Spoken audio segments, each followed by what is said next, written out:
In terms of the approach to psychopharmacology, we have a psychodynamic approach, but more specifically,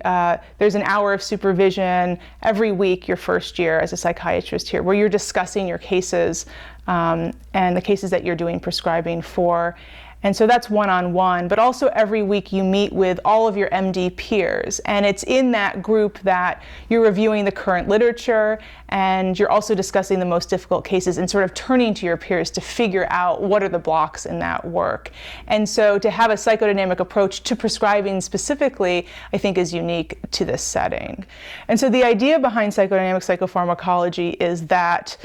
there are forces that interfere with the efficacy of medications in people, and they go beyond just biological forces. And so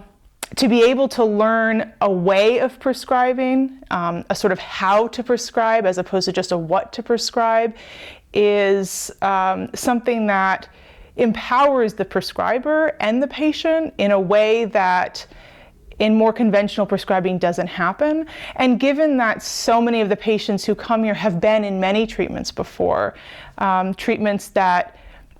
they've quote unquote been resistant to, oftentimes what we're needing to do is to take a new approach and to recognize what have been the limitations of treatment before, not just the limitations of the patients, who often are called treatment resistant, but the limitations of the treatment. In what way was the treatment a resistant treatment for them?